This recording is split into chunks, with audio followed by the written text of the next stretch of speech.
میرا غفلت میں ڈوبا دل بدل دے، ہوا و حرص والا دل بدل دے۔ الحمدللہ وکفی، سلام علی عبادہ الذین اصطفی، اما بعد فاعوذ باللہ من الشیطان الرجیم، بسم اللہ الرحمن الرحیم۔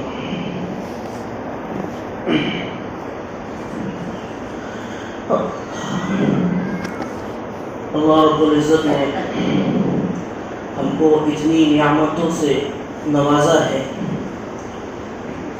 کہ ہم اگر خوب کثرت سے بھی شکر ادا کرنا چاہے تو اللہ کا شکر ادا نہیں کر سکتے۔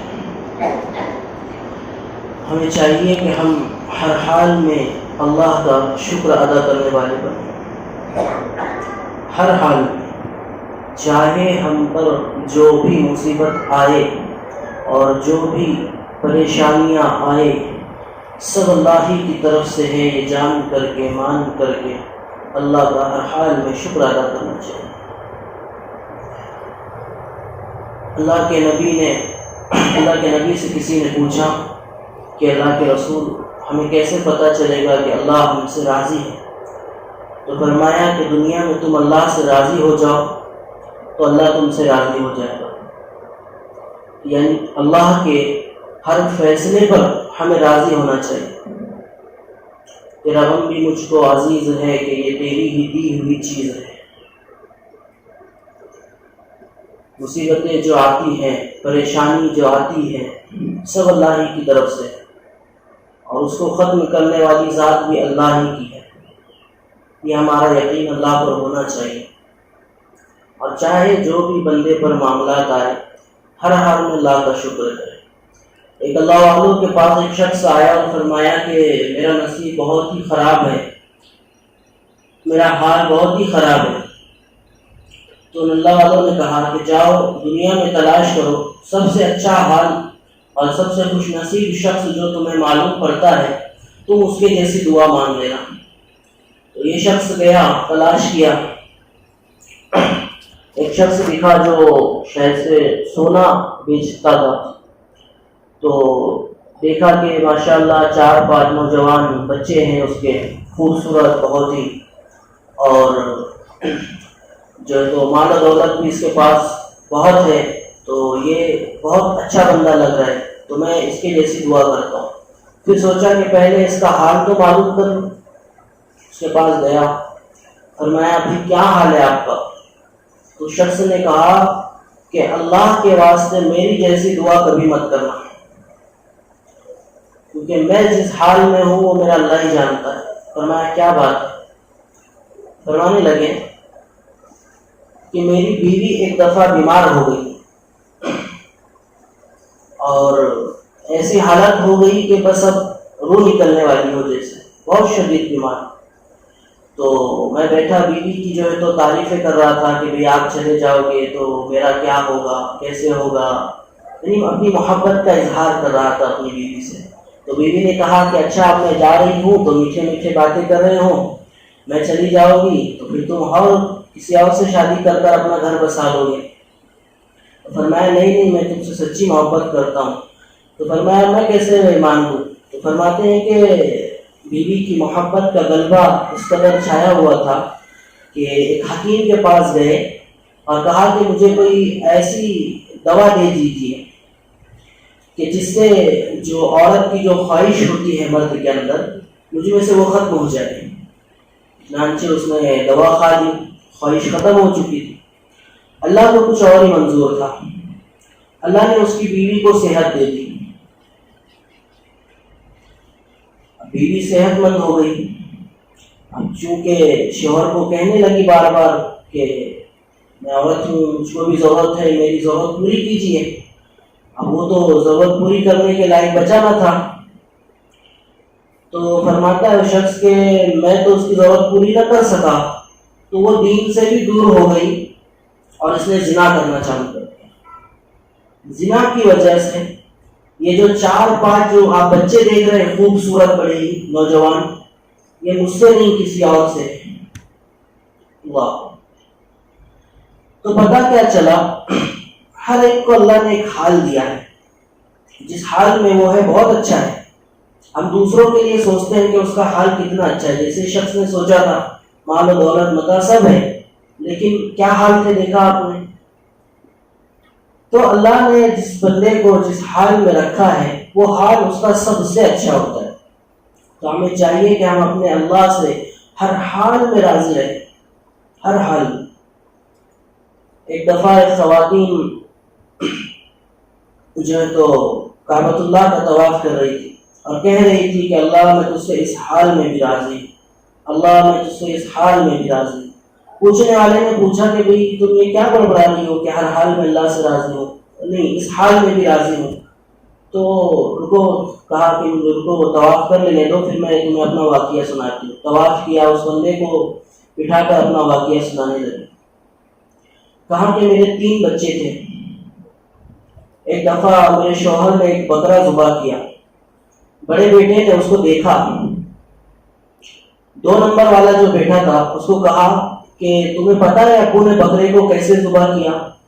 اس نے چھری اٹھائی، اس کو لیٹایا دوسرے نمبر والے بچے کو اور اس پر چلا کر بتا دیا۔ چھری تیز تھی، گلا کٹ گیا، خون نکلنے لگا، چیخو پکار مچی۔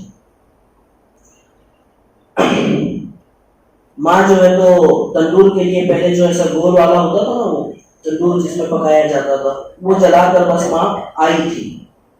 چیخو پکار کی آواز سنی تو ماں دوڑی چلی آئی بچے کی طرف، دیکھا تو چھوٹا بچہ مر کر پڑا ہے خون میں لت پت، اور بڑا لڑکا کہیں بھاگ گیا ہے، چھپ گیا ڈر کے مارے۔ دوسرا نمبر کا بیٹا فوت ہو گیا، بڑے بیٹے کو تلاش کرنے لگے۔ چولہا جلانے کے لیے جہاں پر لکڑیاں رکھی ہوئی تھی، بڑا لڑکا اس کے پیچھے جا کر چھپا ہوا تھا، اس کے پیچھے جا کر چھپا تھا لکڑیوں میں۔ اب وہاں تھا سانپ، بچے نے دیکھا نہیں، بچے کو ڈس لیا۔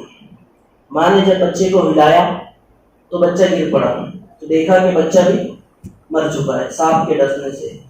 اب تیسرا بچہ جو بچا تھا وہ رہنے والا تھا، اس پر توجہ نہیں گئی دونوں کے غم میں، وہ بچہ جلتے ہوئے تندور میں جا گرا۔ تینوں بچوں کا انتقال ہو گیا۔ بتائیے ماں کے دل پر کیا بیتی ہوگی،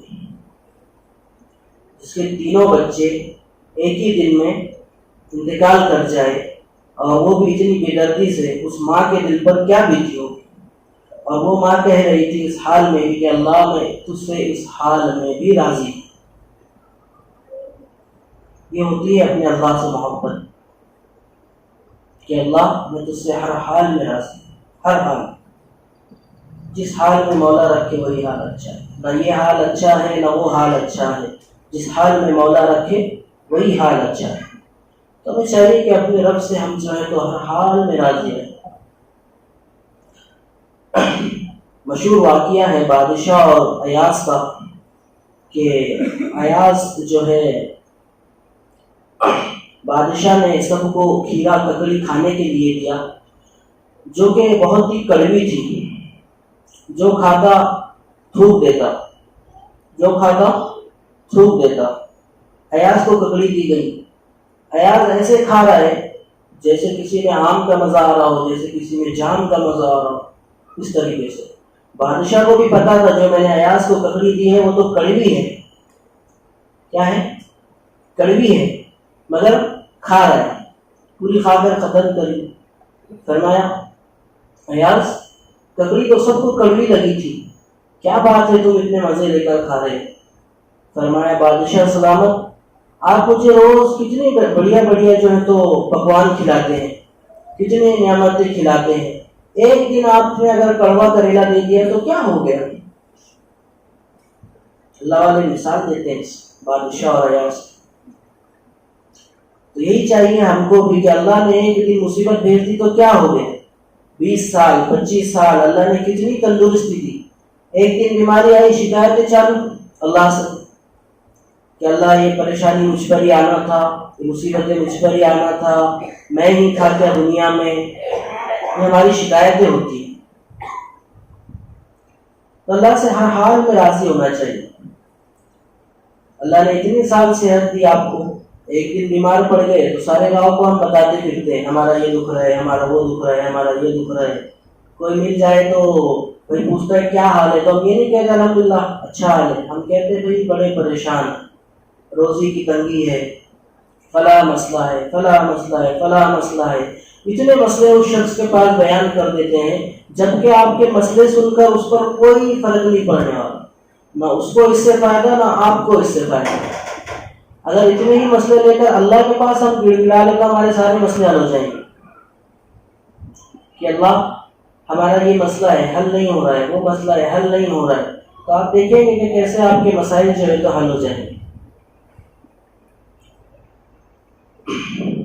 تو ہمیں چاہیے ہم اللہ کے سامنے جو ہے تو گڑ گڑائے، روئے، اللہ ہی سے مانگے اور اللہ سے جو ہے تو ہر حال میں راضی رہے. اور کچھ مصیبتیں آ جائے جو نہیں جا رہی ہیں اس پر ہم صبر کرنے والے بنیں. صبر کرنے والوں کے ساتھ اللہ ہوتا ہے، اور جس کے ساتھ اللہ ہو جائے تو اسے پریشان ہونے کی کوئی بات ہی نہیں ہے.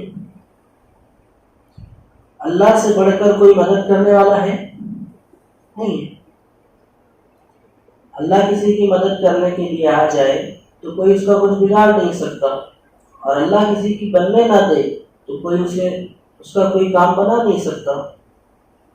تو معلوم ہوا کہ رزق کا دینے والا بھی اللہ ہے. اللہ کسی سے لے کر آزماتا ہے تو اللہ کسی کو دے کر آزماتا ہے. اللہ کسی کو خوب نعمتیں دیتا ہے. یہ آزمائش کے لیے بھی ہوتی ہے کہ اب میرا بندہ اس پیسوں کا کیا کرتا ہے، حرام کاموں میں لگاتا ہے کہ حلال کاموں میں لگاتا ہے، اس میں سے غریبوں کا جو حصہ ہے وہ دیتا ہے کہ نہیں دیتا ہے، زکوٰۃ کے مستحق جو ہے ان کا حصہ دیتا ہے کہ نہیں دیتا ہے. پھر اللہ کسی سے لے کر آزماتا ہے، سب لے لیتا ہے، غریبی آ جاتی ہے، فاقے آ جاتے ہیں. پھر اللہ دیکھتا ہے کہ یہ میرا بندہ اس حال میں مجھ سے شکر کرتا ہے کہ میرے جو ہے تو خلاف باتیں کرتا ہے. تو ہمیں چاہیے کہ ہم اللہ کے ہر فیصلے پر راضی رہیں. جو بھی مصیبتیں آتی ہے، رنج و غم آتا ہے، پریشانی آتی ہے، سب اللہ ہی کی طرف سے. ہم ایمان والے ہیں تو ہمارا عقیدہ ایک اللہ پر ہونا چاہیے. اور جب کبھی انسان پر پریشانی آئے نا تو اپنا پچھلا حال دیکھ لینا چاہیے کہ پچھلا حال کیا ہے، ہم کیا تھے اور اللہ نے کیا دیا. کچھ نہ کچھ انسان کو پہلے کے مقابل بہتر ہی ملتا ہے.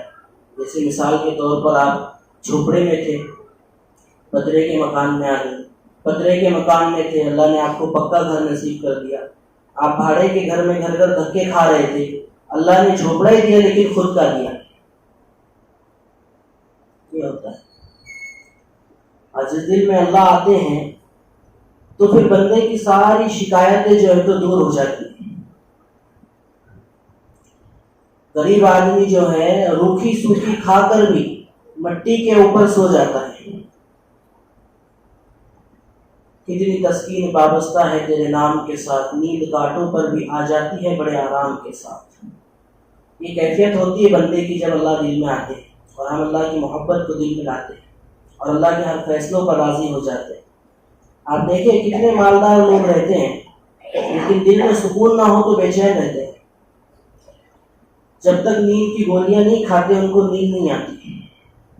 جب تک نیند کی گولیاں نہیں کھاتے ان کو نیند نہیں آتی، بے چین طبیعت ہے. اور اگر کوئی غریب بھی رہے گا لیکن نماز روزے سے لگا رہے گا، اللہ کی طرف اس کا رجوع رہے گا، اللہ ہی سے مانگنے والا رہے گا، اللہ کی محبت اس کے دل میں رہے گی، تو اس کو روکھی سوکھی کھا کر بھی مٹی کے اوپر بھی جو ہے تو اس کو بڑے آرام سے نیند آ جائے گی. ایک دفعہ بادشاہ اور ایاز کا اور ایک قصہ ہے. بہت سارے قصے ہیں ایاز اور بادشاہ کے، ایسے اللہ والے مثال دیتے ہیں ان بادشاہوں سے. تو بادشاہ اور ایاز کا ایک قصہ تھا کہ اس سے لوگ بہت حسد کرتے تھے ایاز سے، کیونکہ بادشاہ کا بہت ہی قریبی بن چکا تھا. تو لوگوں نے فرمایا کہ بادشاہ سلامت، ایاز جو ہے خزانہ لگتا ہے اپنے وہاں سے تھوڑا تھوڑا چرا کر لے کر جاتا ہے اور گھر میں رکھتا ہے، کیونکہ ہم نے اسے دیکھا ہے کہ ایک تجوری ہے وہ ہمیشہ رات کو اس کو کھولتا ہے، کچھ دیکھتا ہے اندر اور بند کر دیتا ہے. کچھ تو بات ہے بادشاہ سلام. فرمایا اچھا ٹھیک ہے بلاؤ. ایاز کو بلایا گیا. اس کو کہا کہ بھئی کیا ہے تمہارے اس میں؟ تو فرمایا وہ کچھ راز ہے رہنے دو. تو فرمایا نہیں تم پر یہ الزام لگا ہے بتاؤ. تو اس نے بتایا تو اس کے اندر تھی پھٹی پرانی چپل اور پھٹا پرانا ڈریس. تو فرمایا کہ کیوں اسے سنبھال کر رکھتے ہو اور کیوں جو ہے تو اس کو دیکھتے ہو بار بار. تو فرمایا بادشاہ سلامت جب میں آپ کے پاس آیا تھا نا اسٹارٹ میں تو میری حالت یہی تھی, پھٹے پرانے کپڑے اور چپلیں پھٹی ہوئی. اور آج آپ نے مجھے اتنا نوازا ہے کہ میں بادشاہوں جیسی زندگی جیتا ہوں, اچھے کپڑے ہیں, اچھے کو کھانا پینا ہے, سب اچھا ہے. تو مجھ میں تکبر نہ آ جائے اس کے لیے میں گھر روز رات میں جاتا ہوں اور دیکھتا ہوں اپنے کپڑوں کی طرف اور بولتا ہوں ایاز تو یہ تھا, یہ تھی تیری اوقات, تجھے بادشاہ نے دیا اور آج تو نے یہ اچھا لباس پہنا. تو یہی ہمیں بھی چاہیے کہ ہم اپنے اللہ کی طرف رجوع ہو اور دیکھیں اپنی پچھلی زندگی کہ کیا تھے ہم اور اللہ نے کیا چیز سے ہم کو نوازا ہے. جس لائق نہ تھے وہ لائق بنائے اللہ نے, جس لائق نہ تھے وہ چیزیں دی اللہ نے. سوچے ذرا اللہ کتنے رحیم ہے, کتنے غفور رحیم ہے بندوں کے معاملے میں. اگر ہمیں ہماری گناہوں کے مطابق دیا جاتا یا نیکیوں کے مطابق دیا جاتا تو آج ہماری جھولیاں خالی رہ جاتی. لیکن اللہ جو ہے تو بندوں کے معاملے میں اتنے رحیم و کریم ہیں کہ اتنے گناہوں کے باوجود بھی ہمیں ڈھیل دیتے ہیں, کتنی نعمتیں دیتے ہیں, کھانے کو دیتے ہیں, جبکہ اللہ کو جو ہے تو اللہ اس پر قادر ہے کہ ہمارا کھانا پینا بند کر دے. ہر ایک نعمت پہ ہمیں چاہیے کہ ہم اللہ کا شکر ادا کریں. آپ دیکھیں ایک چھوٹی سی نس اگر آپ کی دب جائے تو جسم کام نہیں کرتا, آپ کا ہاتھ کام نہیں کرتا. کتنے لوگ ہیں بیچارے آنکھ سے معذور ہیں, کبھی آنکھ بند کر کے راستے پر چل کر دیکھو آپ کو سمجھ میں آئے گا کیا حال ہوتا ہے. کتنی بڑی نعمت ہے اللہ کی, اور اس نعمت کو ہم نے کہاں لگایا ہوا ہے؟ بدکاری میں, بدنگاہی میں. کان اللہ کی کتنی بڑی نعمت ہے, اگر کان نہ ہو تو سوچو. ہاتھ اللہ کی کتنی بڑی نعمت ہے. ہم اپنے اندر دیکھیں اپنے جسم میں ایک ایک اللہ کی نعمتوں کو, تو ہمیں پتہ چلے گا کہ واقعتاً اللہ کی کتنی دی ہوئی نعمتیں ہیں اور ہم کتنا اللہ کا شکر ادا کرتے ہیں. ہر ایک چیز پہ ہمیں چاہیے کہ ہم اللہ کا شکر کرنے والے بنیں. کتنے لوگ ہیں بیچارے پاؤں سے معذور ہوتے ہیں, کیا زندگی ہوتی ہے. اللہ نے ہم کو تندرستی دی ہے, پاؤں دیے ہیں, ہاتھ دیے ہیں, کتنی بڑی نعمت ہے. زبان کی کتنی بڑی اللہ نے نعمت دی ہے. سوچو اگر ہم گونگے ہوتے تو کیا ہوتا, کیسے بات کرتے. کتنی بہترین نعمت سے اللہ نے جو ہے تو نوازا ہے. انہیں کتنے لوگ بیچارے اس نعمت سے جو ہے تو محروم ہیں. اللہ والے فرماتے ہیں کہ اگر آپ کوما کی حالت میں ہیں, کوما کی حالت پتہ ہے, کوما میں انسان چلا جاتا ہے, ہاتھ پاؤں سب جو ہے تو کام کرنا بند کر دیتے ہیں, صرف وہ دیکھتا رہتا ہے. حتیٰ کہ اسے بیت الخلاء کرنے کی بھی سدھ نہیں رہتی, نہ کھانے کی سدھ رہتی ہے, نہ پینے کی سدھ رہتی ہے. اللہ والوں نے فرمایا کہ کوما میں گیا ہوا مریض اس کی بس 2 سانسیں چل رہی ہیں. کون سی؟ ایک جو وہ اندر لے رہا ہے اور ایک جو ہے تو باہر چھوڑ رہا ہے. باقی سب نعمتیں اس کی چھن گئی. 2 نعمتیں ہیں. کون سی؟ ایک سانس اندر لے رہا ہے, ایک سانس باہر چھوڑ رہا ہے. تو یہ بھی اللہ کی بہت بڑی نعمت ہے. فرمایا اللہ کو اس پر بھی اللہ کا شکر ادا کرنا چاہیے کہ اللہ نے یہ نعمت دی. تو ایسے حالوں میں بھی ہمیں جو ہے تو اللہ کا شکر ادا کرنے والا بننا چاہیے اور دیکھنا چاہیے ہماری زندگی میں کہ کتنی جو ہے تو نعمتیں ہیں. اور جو نعمتیں ہیں اور جو چیزیں نہیں ہیں ہماری زندگی میں, ہم سوچتے ہیں کہ بھئی یہ چیزیں نہیں ہیں, تو وہ ہمارے گناہوں کی طرف ہمیں دھیان دینا چاہیے کہ ہمارے گناہ بھی تو کتنے ہیں. اس گناہوں کی وجہ سے ہو سکتا ہے اللہ نے ہم کو یہ نعمت سے نہیں نوازا. تو ہر ایک کو اللہ نے ہر ایک الگ الگ قسم کی جو ہے تو نعمتیں دی ہوئی ہیں. ہمیں چاہیے کہ اس کا شکر ادا کرتے رہیں ہر حال میں جو ہے تو. امام صاحب آگے ٹھیک ہے، تو اللہ ہم سب کو جو ہے تو صحیح معنوں میں اللہ کا شکر ادا کرنے والا بنائے، اور ہر حال میں اللہ ہم کو اللہ سے راضی رہنے کی توفیق عطا فرمائے، اور ہمارے مسائلوں کو حل فرمائے، ہمارے ایمان کو بچا کر رکھے، اور اللہ جو ہے تو ہمیں پختہ ایمان دے اور ایک اللہ پر یقین رکھنے والا ایمان دے۔ وآخر دعوانا ان الحمد للہ رب العالمین۔ جن حضرات